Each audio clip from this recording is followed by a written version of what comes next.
Hello everyone. Today I wanted to make a meal prepping / planning video. I'm starting off with green lemon pasta sauce. This is like a huge staple in our house. I'm making a bit of a larger portion than normal, starting with 120 grams of cashews. And then I soak them in boiling water for at least 5 minutes covered. And I just put them straight in the NutriBullet to make things very, very easy and simple for me. Next up, I'm moving on to pumpkin puree, and I'm actually going to make this into baby food. This was a recipe that I got from Madeline Olivia on her Instagram. During October, she is doing is doing 30 days of vegan, like cool recipes, and day 2 was a pumpkin puree. And I really wanted to try it because I've never cooked pumpkin before, and I just thought, you know what, I'm an adult who goes and buys food in the supermarket. I can buy a pumpkin to eat if I want, not just to, put in front of my house. So, yeah, that was fun. This pumpkin was a lot softer than I thought it would be. I've also cut out the whole segment of me scooping all the seeds and gunk out of this pumpkin. So I hope you guys appreciate that, because what a waste of time. They then go in the oven upside down in a roasting tray for 45 minutes to an hour. Upon reflection, I wish I had done an hour, but 45 minutes, it got to a good texture, but not amazing. So now I'm going back to the lemon pasta sauce. So I'm making the white sauce, and then it has a load of spinach in it. Spoiler alert. So I have put all the ingredients up on the screen now, so you can kind of see what the dry ingredients are. So you just put all of it into a little dish and then add it in with the wet ingredients afterwards.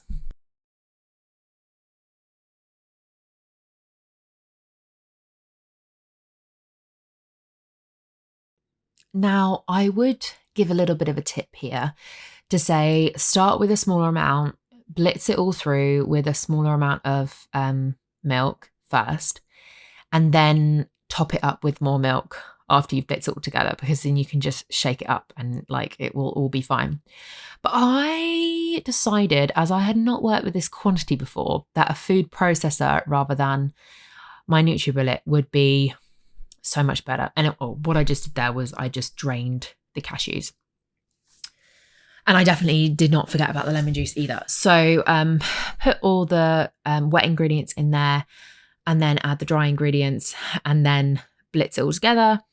Add in handfuls of handfuls of spinach at a time, and then put it in the NutriBullet. And if you want to just be super careful about it, make sure that the cashews are completely cold, so they've cooled down completely before you blitz it, because the heat creates a vacuum and then it's really difficult to get off the blender top / there could be an explosion.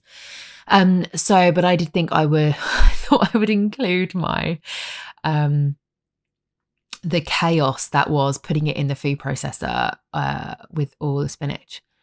It was just insane, but I just thought, do you know what? This is life. Sometimes you make mistakes, and sometimes you think of things that are going to be really good and then they're not. But it's quite funny to reflect on it and watch it all spill out of the food processor.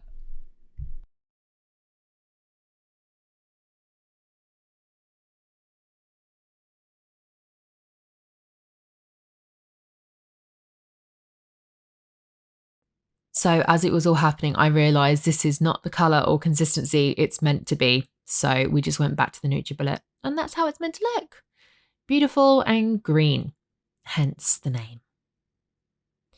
So it ended up being 4 portions of 250 ml sauce. But I think, looking at it, I'm probably going to need, it's probably one the sauce is probably one portion.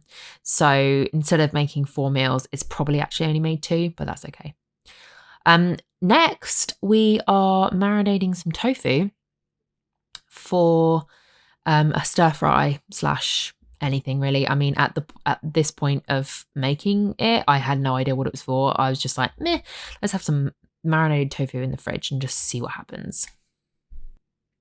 So if you have extra firm tofu, you don't have to do this bit, but the Plant Chef tofu at Tesco is actually really cheap, so it's worth the 10 minutes of pressing it.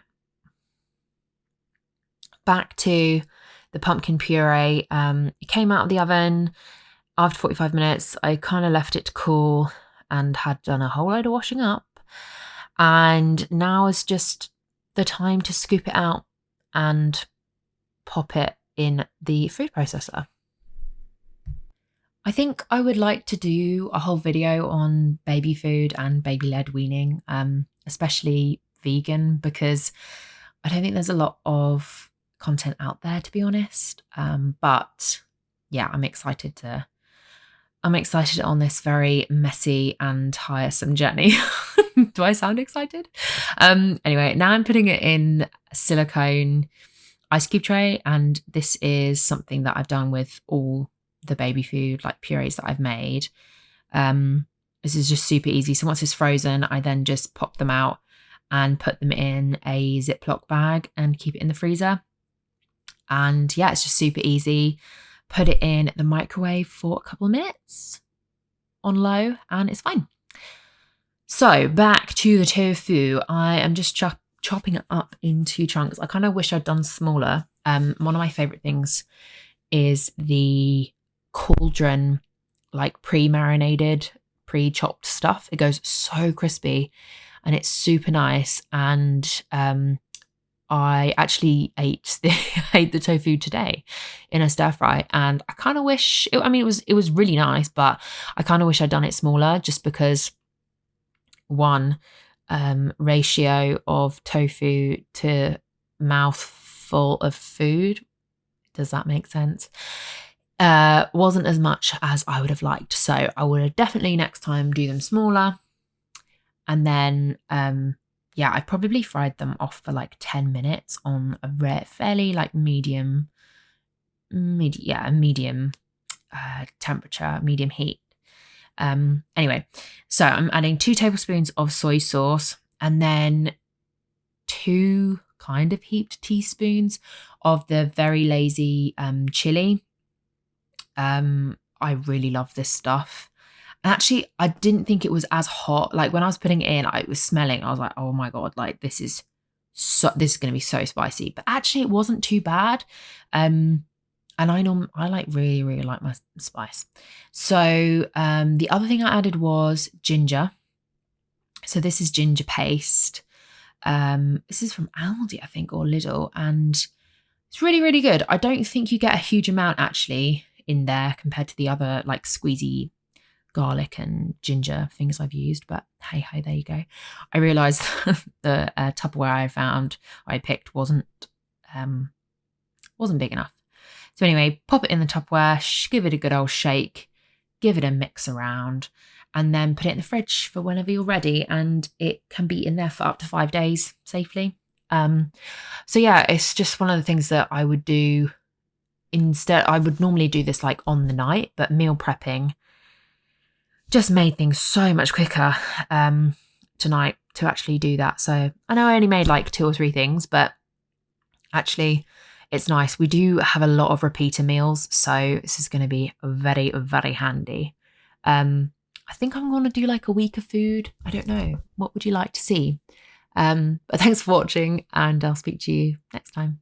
Bye.